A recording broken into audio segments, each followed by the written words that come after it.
Hello दोस्तों, आप सभी का मेरे YouTube चैनल पर स्वागत है। आज की कहानी बहुत ही इंटरेस्टिंग और दिल छू लेने वाली है। तो चलिए आज की कहानी शुरू करते हैं। अभी मेरी शादी नई नई हुई थी और मैं ससुराल पहली बार आई थी। सभी लोग खुश थे और मेरे पति अंशुल भी खुश थे।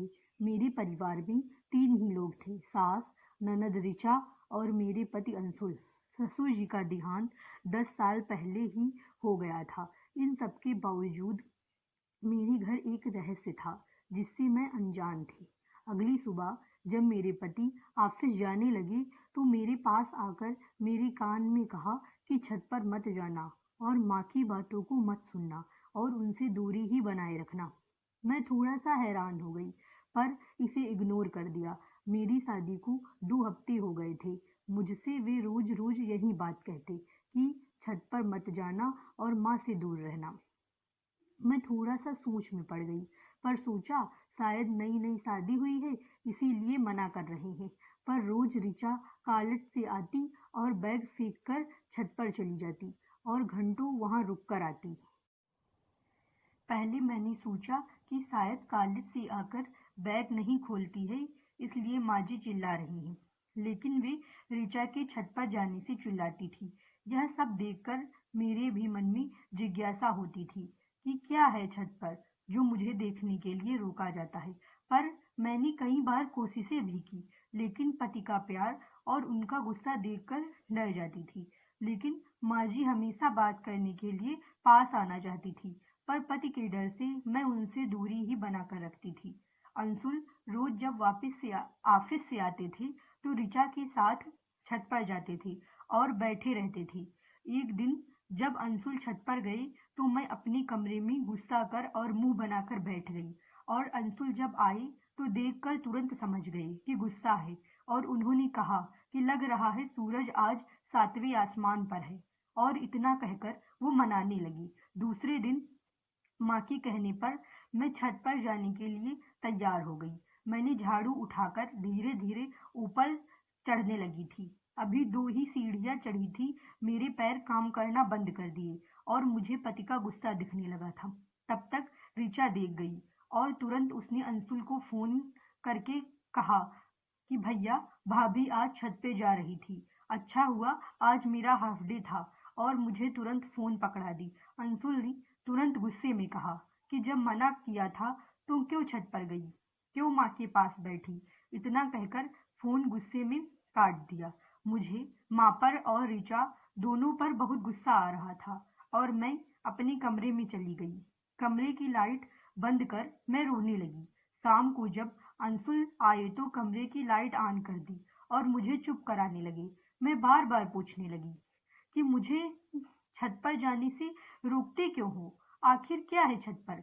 उन्होंने इस बात को इग्नोर कर दिया और खाने के लिए बाहर ले गए। दूसरे दिन जब अंशुल ऑफिस जाने लगी तो उन्होंने फिर मेरे पास आकर कहा कि छत पर मत जाना और माँ से दूर रहना। मैंने मन में सोच लिया था कि जब इतना मुझे डांट खिला दी है तो मैं क्यों इनसे बोलूं। इनसे एक बात छिप नहीं सकती थी। पर दोपहर में ऋचा मेरे पास आई और खुलकर बोली कि भाभी कल से आप नाराज हैं और मैं अगर आपकी जगह पर होती तो नाराज ही होती। आप अब मान जाइए। मैंने ऐसे ही ऋचा से पूछा कि आखिर छत पर क्या है जो मुझे रोका जाता है। तो उसने हंसकर कहा कि कुछ नहीं भाभी, छत पर कबूतर पाली हैं। इतना कहकर बाहर चली गई। अचानक एक दिन ऋचा बहुत परेशान थी और वह किसी को फोन लगाकर कह रही थी कि जल्दी डॉक्टर को बुलाओ। फिर मैंने देखा कि छत से एक डॉक्टर, अंशुल और ऋचा एक साथ नीचे उतर रहे थे और आपस में बात कर रहे थे। मुझे देखकर ऋचा और अंशुल चुप हो गए। मैं हैरान थी कि आखिर क्या माजरा है जो मुझसे छिपाया जा रहा था। कुछ दिन बाद मैंने छत से किसी की कराहने की आवाज सुनी। मैं यह पहली बार आवाज सुनी थी। मेरी सासू माँ ने तुरंत कहा कि बेटी छत पर जाओ और देखो जाके। मैं तुरंत ऊपर गई और ऊपर का नजारा देखकर मेरे पैरों तले जमीन खिसक गई। मैंने वहां एक लड़की को पेट पकड़कर दर्द से कराहते हुए देखा।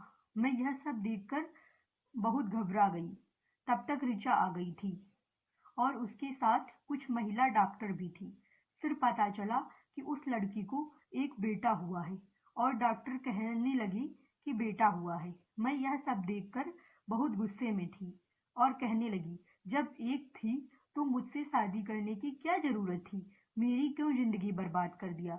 ये सब सोच सोच कर मेरा सिर घूमने लगा था और लग रहा था कि आंखों के सामने अंधकार छाने लगा हो। मैंने मन ही मन सोचने लगी थी कि अब मुझे नहीं रहना इस घर में और मैं सामान पैक करने लगी। तब तक अंशुल भी सुनकर खबर आ गए थे और मेरे कमरे में आकर मेरा पीछे से हाथ पकड़ लिया और कहने लगे कि वास्तव में तुम छोड़ के जा रही हो। मैं उस समय गुस्से में थी और कहा कि तुम्हारे बेटा पैदा हुआ है, जाओ खुशियां मनाओ। जब एक थी तब मेरे से क्यों शादी की? क्यों मेरी जिंदगी बर्बाद कर दी? इतना कहकर मैं रोने लगी। इतना देखकर अंशुल मेरा सामान हटाकर कहने लगे कि जब सब देख ली हो तब तुमसे क्या छिपाना। उस समय अंशुल की आंखें भी नम थी और थोड़ा सा रुहासा भी था और कहने लगा कि छत पर जिसे देख के आई हो मेरी सगी छोटी बहन सुमन है, जो अभी 16 साल की थी। वो पता नहीं किस दरिंदे के बहकावे में आकर उल्टे सीधे काम कर ली थी। बाद में ऋचा को उसका पेट देखकर थोड़ा सा शक हुआ तो उसने माँ को और मुझे बताया। सुमन बहुत घबरा रही थी। अगर कोई उसे ऐसी हालत में देख लेता तो उसकी इज्जत का क्या होता, इसलिए उससे बात करके उसे छत पर रहने के लिए बोला गया और वह मान गई।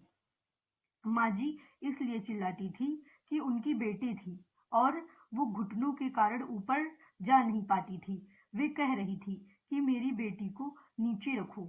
मैंने तुम्हें ऊपर जाने के लिए इसलिए मना किया था क्योंकि तुम नई नई आई थी और तुम इन सब बातों को पता नहीं समझ पाती कि नहीं। इतना सुनते ही पता नहीं क्यों मेरे आंसू और तेज हो गए। मैंने उनसे माफी मांगी और कहा कि मैं भी उसे बहुत प्यार करूंगी। फिर मेरे पति ने कहा कि मेरी एक सहायता कर दो, तुम उससे दोस्त बनाओ और धीरे धीरे पूछो कि किसके साथ शादी की थी। मैं मन में ही ठान ली कि मैं ये सब पता करके ही मानूंगी। एक दिन मैं बच्चे को लेकर धूप में बैठी थी और साथ में सुमन भी बैठी थी। मैंने धीरे से सुमन से कहा कि ये बच्चा कितना अभागा है, जिसे बाप का प्यार भी नसीब नहीं हुआ। इतना कहने के बाद वो तुरंत रोने लगी और कहने लगी कि इसका पिता मेरे साथ कॉलेज में पढ़ते थे और उसका नाम सचिन था। वो काफी डर गया था। इतना सुनते ही मानो कि मेरे सिर से कोई बोझ उतर गया हो। और मैं सचिन को जानती थी, वो मेरे ही मोहल्ले में रहता था। मैंने यह बात अंशुल को बताई और अंशुल बाद में सचिन के घर गए और उनके घर वालों को ये सब बताया। बाद में उनके घर वालों ने अपने बेटे की गलती मान ली और शादी करने के लिए राजी हो गए। फिर सुमन का सब कुछ सही हो गया और इसी के साथ यह कहानी समाप्त हो जाती है। आपको यह कहानी कैसी लगी हमें ज़रूर बताएं और अगर आपको ये कहानी पसंद आई हो तो प्लीज़ मेरे चैनल को सब्सक्राइब कर दीजिए और एक प्यारा सा लाइक दे दीजिए। Thank you.